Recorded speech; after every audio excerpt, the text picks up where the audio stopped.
G'day guys, what's cracking? It's Ralph here, and Kase have sent me their latest addition to their filter range, and it is, well, it's unexpected. I've not seen anything like this before. It's a variable ND filter from 1.5 to 8 stops. So you can manage 1.5 to 8 stops of light. We'll get to that in just a minute.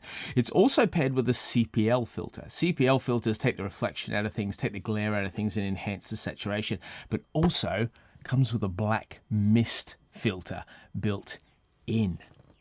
And black mist filters, they soften the difference between contrast, they improve skin tones, they make it more cinematic, and they enable you to diffuse direct light.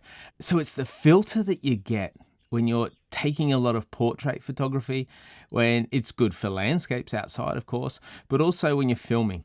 With the ND filter range at 1.5 to 8, it gives you amazing opportunity to change your aperture while you're shooting, which is really key if you're doing any sort of close-up or focused in work, wanting to pull your subject out of the background. But it also works in bright light. And so I took this down the beach. I thought, let's take it down the beach and give it a whirl, see how it turns out on a really sunny day, but that in just a minute. The filter comes with an environmentally friendly recycled lens cap, which is really handy if you're doing some permanent work during the day with your filter on. You don't want to keep taking it on and off to protect it. You have this nice pincer. It's a bit shallow, but this pincer grip that goes on the front of your filter. Comes in this lovely, lovely box. Really well protected, no stress there, with a nice clip on the front that you simply pull off, which makes accessible your filter. Now, there's a couple of things you need to know about this. This is an 82mm filter and comes in a great deal of other sizes just here. So it should match your lens, and you can also get a step-up ring. If you've got a variety of lenses, buy this for the largest wide lens you have, and then use smaller step-up rings to accommodate this if you're going to use it on different lenses. So first of all, you screw it on your camera. I'm shooting on the 24-70 S lens on my Nikon body as an aperture of 2.8. See how easy that is to screw on. It's nice and firm. You don't go super tight with filters. You go all the way, and then you back it off just a smidge. Yeah, so it's not tight, but that sits in this space.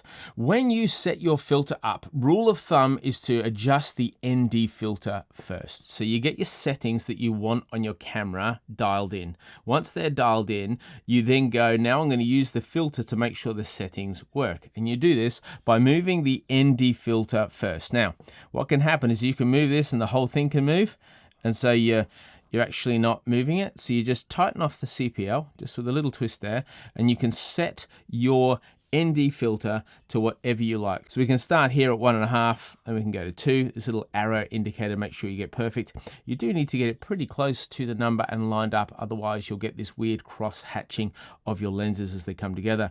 Then we go all the way up, as you can see through this little demonstration here. Let's say we want to set the ND filter to 4. Then what we do is you then loosen off your CPL, and you can change your CPL. You can go that all the way around, but it maintains ND setting of 4 that you had dialed in. And then when you get this to exactly where you want, because you do this and you move this and you're like, oh, that looks different, that looks different, that's no, we just need to go there, and then you tighten it off with a little bit of a screw there, and it's all set to go, and you're ready to film. That's pretty cool, right? Muting the sound, I'm going to play, this is 16-bit, 24 frames a second at 4K with nothing on, just shot as the day was and as people walking past. Now hold that in your mind as we jump over to what it looks like when you put the filter on. You see the difference? Look at this, the difference. That's crazy, right? Look at that difference. You see the post is where I've focused on, so you've got this nice bokeh in the background. Here, it didn't have the option of taking or changing the aperture, so you had to expose for the elements, which makes it all really flat because it's all in focus, as opposed to accessing the ND capabilities and bringing a bit of interest into this foreground. I just think this shot works so much better than this one, which just looks like you've whipped out your phone, and it's really quite boring. You see the cinematic difference we already have.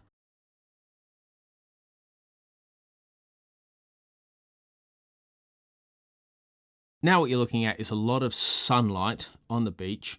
It was very bright, And so I've set up, and I'm going to change the CPL. So when I change the CPL, have a look at this area and have a look at this area as we go through.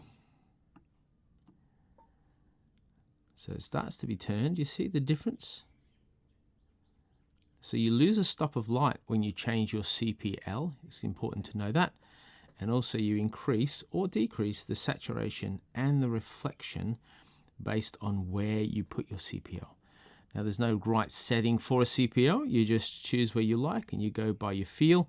And you see there's those, it's dark here and dark here in that moment. Let me just go back to that. See, it sort of starts to vignette a little bit. That's as it's moving to its next setting. So you always have to be careful when using a CPL that your end result is really quite even of light and doesn't leave strange darkness here or up here in the corners or even in the middle, sometimes in a crosshatch. I then thought I'd set myself up in front of a window, and this is a fascinating test, and I want you to compare this test with the next test. So as I'm filming, give a bit of wave to the camera, and then you can see me there move the CPL filter, and I'm not disappearing. So if it's a direct reflection like this, it has a lot of difficulty actually removing me or even affecting me. And you see that I went the whole way around, and then we're going to keep moving it. I'm going to go back around, and I'm searching for me to vanish, and at no point do I vanish. Now, keep that in mind as we move to this example. This is my phone propped up on a table, and look at that. Look at the reflection it can take out of that. So I'm basically going round and round, and you can see it completely minimized there, and then I push through that space and it brings it back in to focus. So you do have a lot of control over the reflection, providing the reflection is on an angle. Now this is a great example of where you start where it's overexposed, and then you use your ND, and look at this.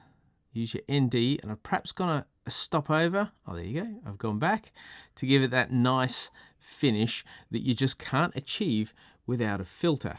Now I should have had a tripod, I know, and they were filming something really interesting here. I'm not sure what that was, but we'll do a little bit of a pan now. As see that now I'm adjusting the CPL. So you adjust the ND, you adjust the CPL, and I'm pretty happy with that. And if I was going to edit it, I'd probably lift the shadows just a little bit, just soften the contrast just a touch.